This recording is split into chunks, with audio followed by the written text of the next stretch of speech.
In today's episode, if you're not happy, then quit. Okay, boss. Bank wants to play stupid games? Then let's play stupid games, smiley face. I have to wait in the queue? Okay, if you insist. So let's get started. If you're not happy, then quit. Okay, boss. Hello everyone, thanks for all your comments, I deeply appreciate it and get motivated to share more of my stories. Those who read my previous stories may know that I'm a jack of all trades, and I made a lot of different jobs before staying in the hospitality industry for a while. I never quit a job in my whole life without giving a suitable notice.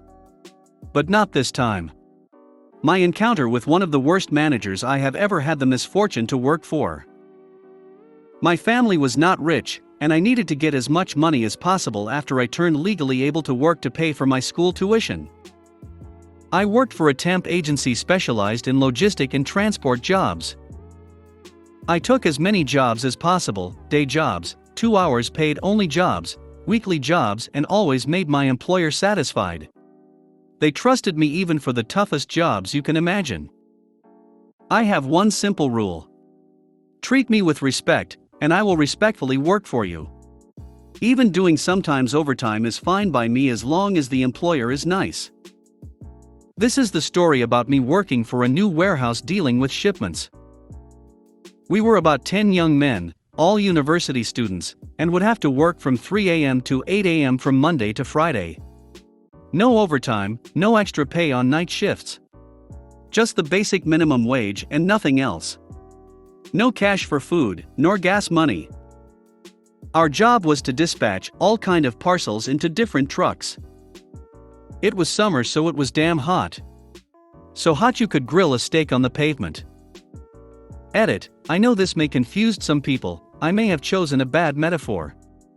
Nights on summer are usually between 18 to 25 degrees Celsius. Bearable. But working and running around wearing safety boots and jeans made us sweat like crazy. At 5.30 and packing stuff in trucks was also horrible. It literally felt like being in a sauna. At 6 a.m. we could already get between 25 to 30 degrees. And of course, no aircon. But that makes sense as doors were always kept opened. Not only the job was tough, but the warehouse managers barely respected safety rules. For example, parcels that exceed 25 kilos are not allowed to be carried alone.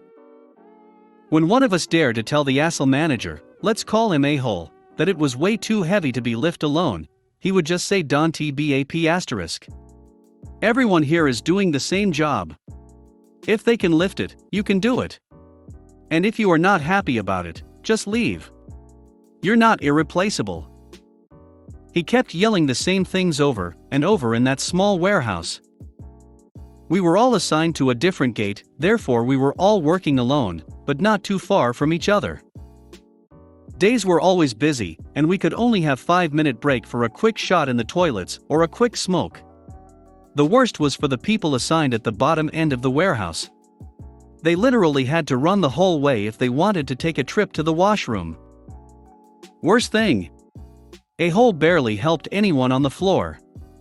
He just spent his time walking around and yelling, don't forget, you're not irreplaceable. There are plenty of people begging for a job outside willing to take your place.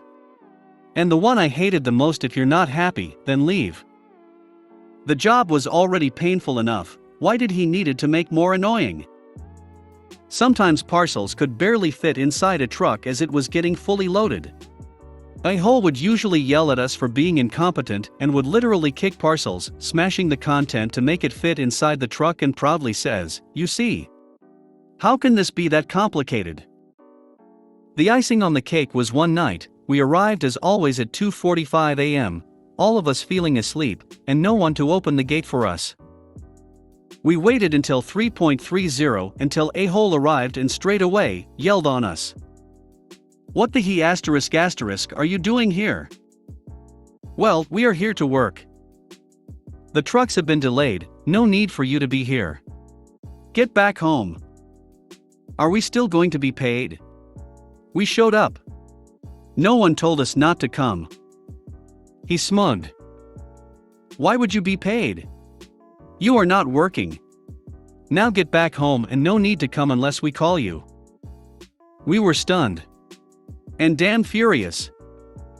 As a-hole left, we all agreed on a few things. Here is where the revenge starts. No one showed at work the next day. I received a call from an angry a-hole at 3:30. Where the H*** are you? There is work to be done. You told us not to come unless you'd call us. Then what do you think I'm doing right now? Get the H*** up and get here. I'm sorry a-hole, but you are not my employer. I'm employed by temp agency name, therefore all shifts must be confirmed by my employer before allowing me to go on site. The office opens at 8:30, so please call them and they will call me. I hung up. At around 9 a.m., I received a call from my temp agency asking why all of us did not showed up. I gently explained everything and the agency asked me if I could go there now. I explained that I could not, as I have to attend some classes. After a short conversation about the working conditions we had, the agency asked me if I could go there the day after. I told them that I calls probably finish the week, it was weekly contract, but I would not be interested to stay longer. They understood. We all showed up the day after, and sure enough, a-hole was PO'd. He started yelling on us as always, stating we were a damn spoiled generation that knows nothing about hard work and take everything for granted, etc., and we all got back to work. Again he started the same thing, not helping but just yelling around. If you're not happy, then quit. You're not irreplaceable. I stopped putting parcels in the truck and said, "You're totally right a-hole. I'm not happy. So I quit." What the he** are you talking about? Get back to work. You just told me that if I was not happy, I could quit. Then you're right. I quit. Get back to work or I'll. Or you'll what? I asked gently. A-hole is right. I quit too, said another staff. And within a few minutes, the 10 of us left the warehouse, as a-hole kept screaming he'll get RA. It was 5:30 a.m., and there are ton of work to do, but only a-hole and some management staff in the office were there. Left with a crap ton of work to do. I received another call from my temp agency who asked what happened. How can 10 people decided to leave their job on the spot like that? I explained that I simply did what a-hole told me. I'm not happy. So I quit. And then I added all safety process that were respected at work. No safety gloves provided.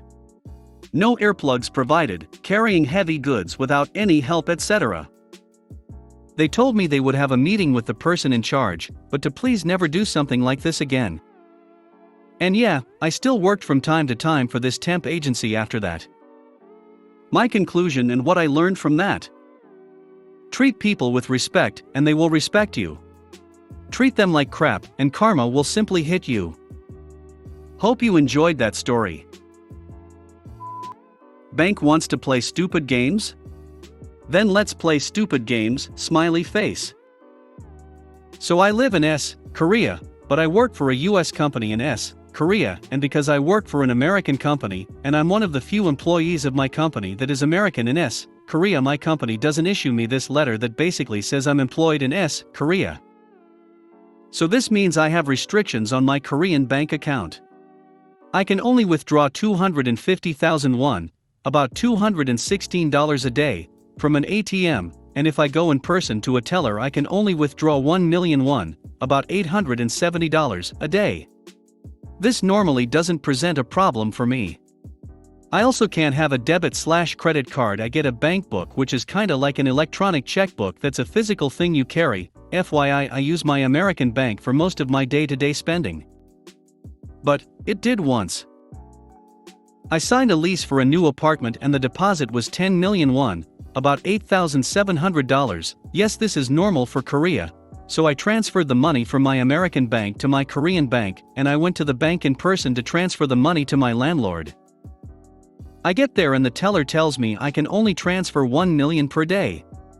My first idea was to ask my landlord if she'd be cool with me transferring her 1 million a day for 10 days. She doesn't like that idea. So I'm sitting there arguing and the bank manager comes out. He's a nice enough man and speaks good English. Basically he says because of my type of my account there is no way I can transfer more than 1 million a day. So I need this money and I'm thinking, and the light bulb goes off in my head. Me, if I close my account do I get my money? Manager, yes, we would give you the cash. Me, and if I close my account can I open a new one? Manager, of course. Me, is there a waiting period after closing my account to open a new one? Manager, no. Me, fantastic, please close my account. Manager, sure, I will need your bank book, and we will destroy it. Hands them my bank book, and they destroy it. Signs some papers to close the account. Bank manager closes the account and gives me all the money in the account in an envelope. Manager, anything else I can help you with today? I smile, pull out my passport. Me, yes, I'd like to open a new bank account. Bank manager looks at me, and it dawns on him what I just did. He laughs, shakes his head and goes, sure, not a problem. I opened a new account, deposited 10,000 won and left with my deposit in my pocket. I believe this qualifies for malicious compliance, because I followed the bank's rules, and it resulted in them having do more work. I have to wait in the queue? Okay, if you insist.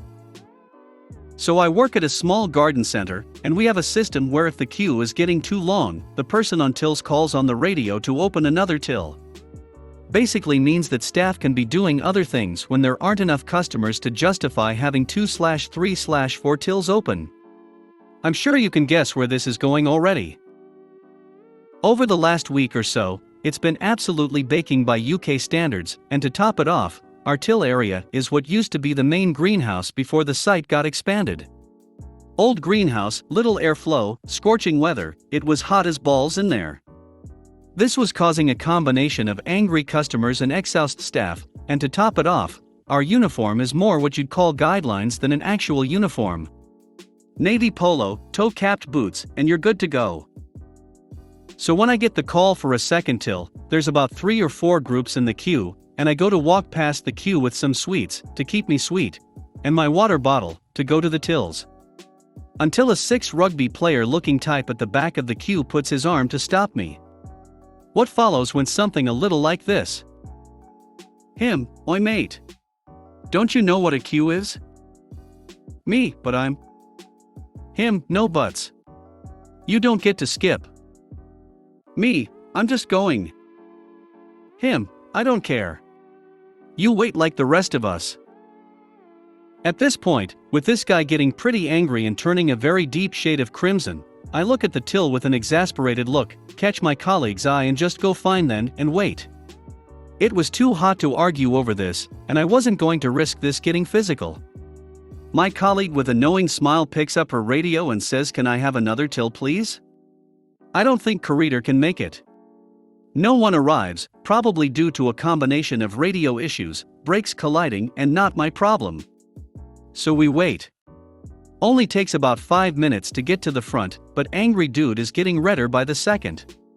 So he goes up to be served with a loud finally.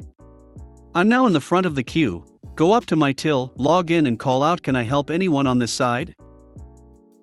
There was a louder UF*king with me, from angry dude, but my colleague was quick to loudly point out that I did try and explain several times, that he got very aggressive with me for doing so, and was honestly lucky we were serving him at all. He decided to just leave rather than embarrass himself any further. Left his purchases on the desk and just left. I'm glad I didn't get in trouble for that one, but it was a fun bit of MC. Thanks for watching.